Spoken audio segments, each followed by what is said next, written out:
e como que esse segundo mandato, essas promessas de campanha dela, que foi cumprida e não cumprida, impacta no mandato de vocês? Porque assim, o que eu imagino como população?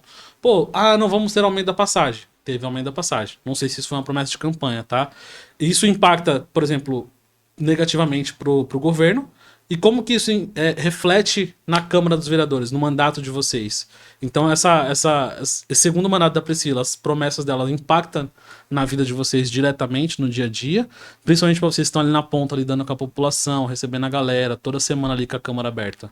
Hoje é dia de sessão, Juninho, e eu vou, inclusive, pedir para o Renatinho falar sobre isso, porque houve um requerimento que não foi aprovado, que era correspondente exatamente a promessas de campanha da prefeita agora no último mandato. Então o requerimento tratava-se da redução da tarifa que foi proposto pelo vereador Renatinho. Então, queria que o Renato falasse um pouco sobre o que estava no plano de governo e o que não foi realizado, né? E por que eu acho que impacta? Impacta primeiro porque a população diretamente ela cobra do vereador. Então é o vereador que é responsável por fazer esses questionamentos. Mas eu acho que talvez a maioria deles não tenha esse questionamento, porque eu não deixo de receber esses questionamentos todos os dias. Uhum. Então, Júnior, hoje nós apresentamos um requerimento questionando a prefeitura sobre a possibilidade da redução da passagem como fez Poá, né? A gente deu uma estudada, o prefeito da cidade vizinha, uma cidade muito parecida com a gente quando a gente fala em questões econômicas, com relação a percursos, né, a quilometragem dos trajetos percorridas pelos ônibus. E aí, ele já havia anunciado que faria essa redução, que estaria levantando questões técnicas, realizando estudos para que ele chegasse embasado e informasse a empresa, né, assim como se informa quando quer aumentar, a situação da redução. E a gente questionou situações simples, né? Se a prefeitura havia feito estudos também como Poá, pensando numa possível redução. Se existia talvez a possibilidade de compartilhar essas informações, pegar de Poá, trazer para cá para que a gente realizasse o estudo também. Uhum.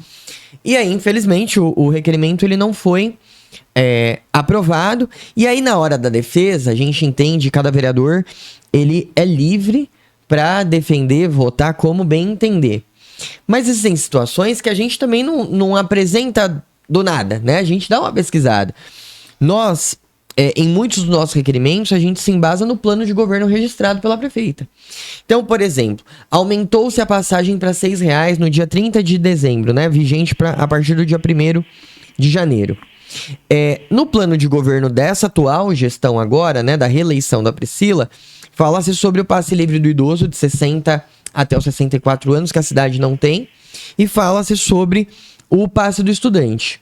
Hoje, o que a gente recebeu? Só a informação do aumento, nós não sabemos quais foram os estudos realizados, a gente não sabe se foi cumprido um decreto municipal que existe com relação a audiências públicas, a apresentação desses dados que justificam o aumento, e a gente também não entendeu e não recebeu nenhum tipo de benefício. Olha, aumentou a passagem a partir do dia tal, mas a partir de tal dia o passe do idoso está liberado, o passe estudantil está liberado.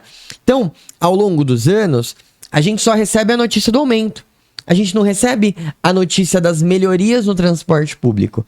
Essa não foi uma promessa agora de reeleição da prefeita com relação ao não aumento da passagem, mas foi uma promessa da eleição dela, que ela descumpriu 2 vezes, inclusive. Porque no mandato passado, se eu não me engano, ela aumentou a passagem 2 vezes.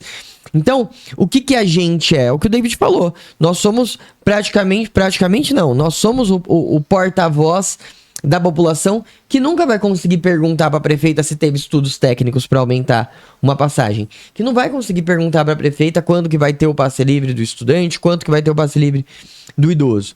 Então, esses questionamentos vêm pra gente através de rede social, vem pra gente na rua, na igreja, enfim, aonde a gente anda, as pessoas questionam a gente. E eu acho que por acompanhar as sessões da Câmara, por acompanhar a nossa rotina, esses questionamentos vêm ainda com mais força pra mim e pro David, porque as pessoas entendem que a gente, de fato, dá a cara pra perguntar. Independente se vai ser aprovado, se não vai ser aprovado, hoje as pessoas entendem que a minha voz, a voz do David, a voz do Neno, que estamos lá na Câmara, é uma voz de questionamento. Não que os outros vereadores não questionem também, mas quando a população se sente lesada em alguma situação, provavelmente um dos 3 ali vai ser procurado para que apresente esses questionamentos. Às vezes são aprovados, às vezes não. A maioria das vezes, no meu caso, foi não, mas a gente não deixa de questionar e muito menos de comunicar isso para a população. Da mesma forma que a gente sai na rua pedindo voto, a gente tem que sair na rua prestando contas do nosso trabalho. Olha, galera, questionamos isso, foi aprovado. Questionamos isso, não foi aprovado. E assim, por mais que escute a justificativa, eu não consigo entender o motivo de se negar a possibilidade de uma informação, né? Ah, mas vai lá e pergunta. Não, eu quero documento. Eu quero respondido pela Câmara. E essa vai ser uma postura que eu vou adotar de agora até o fim do mandato. Eu até pergunto isso aqui, porque assim, né, até complementando a minha pergunta do início, antes de fechar esse bloco, que assim, de 2020 a 2024, a prefeita fez várias obras, muita coisa, e teve um grupo de vereadores que se reelegeram muito bem votados porque estavam colados nela. Então tudo que ela fazia, o pessoal entregava e estava junto, ou seja, as obras positivas dela refletiram no mandato desses vereadores, né, na reeleição e tudo mais.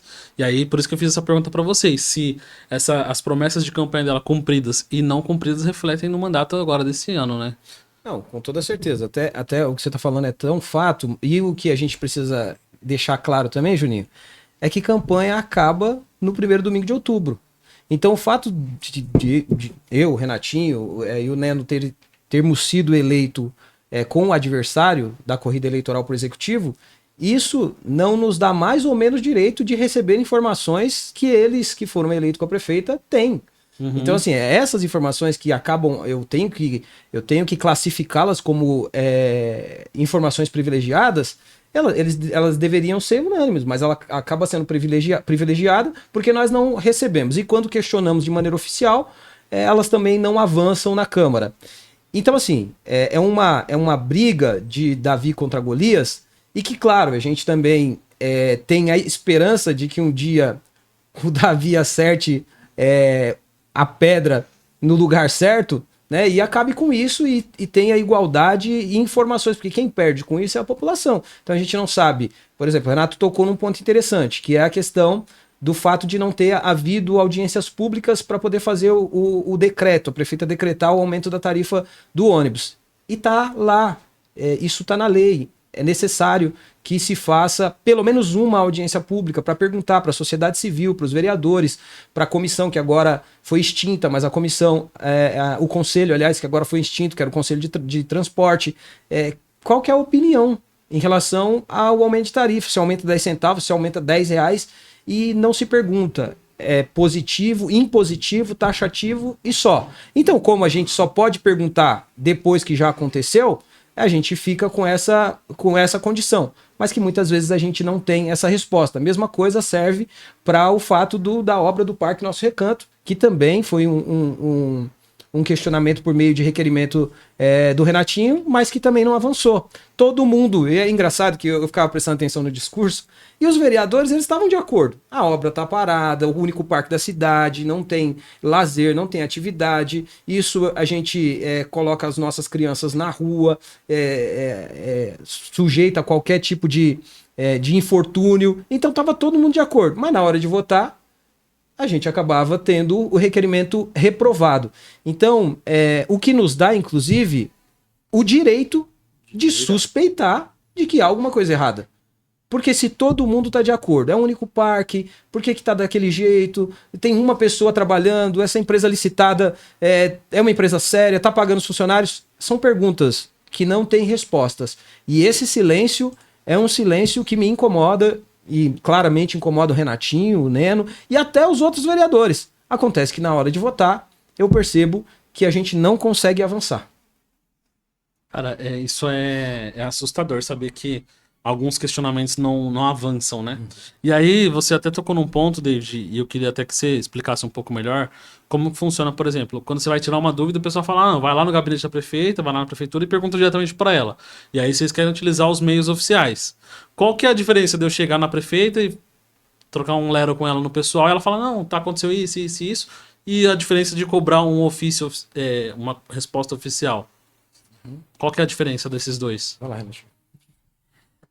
Toda a situação hoje, né, é que a gente tem o documento, né? Então, se precisar fazer um questionamento jurídico, por exemplo, a gente tem que pôr resposta a um requerimento, que é regimental, né? É o nosso papel enquanto vereador.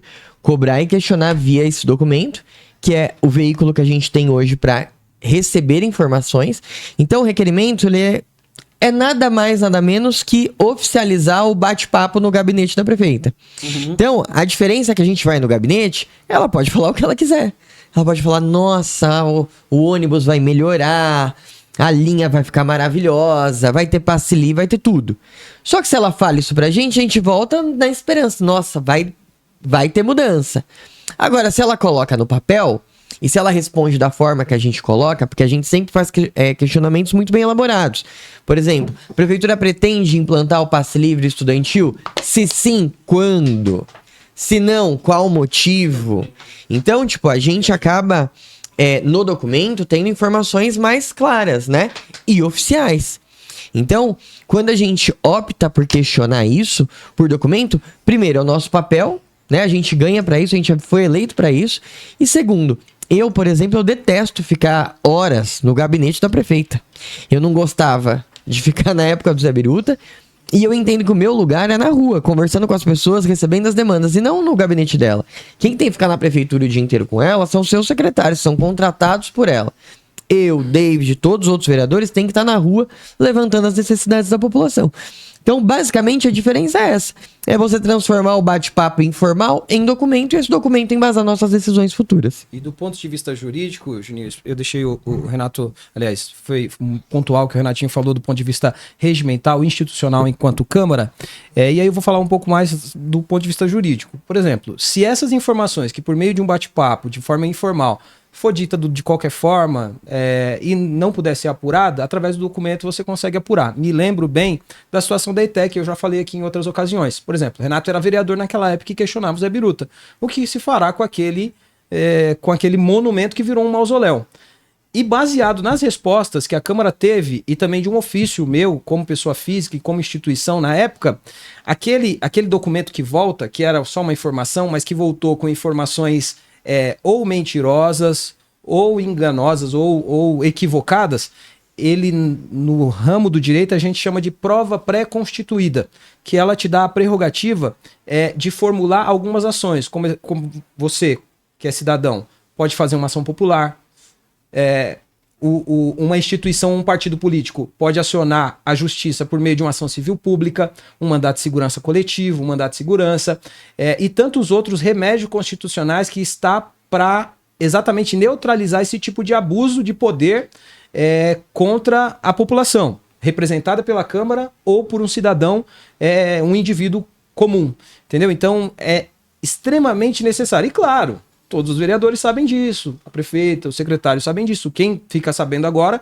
é a população. O porquê que muitas vezes os documentos que nós protocolamos, eles são reprovados. Exatamente, porque se eles vierem com informações que não correspondem com aquilo que é real, eles podem servir como prova pré-constituída para uma ação judicial ou mesmo uma denúncia no Ministério Público.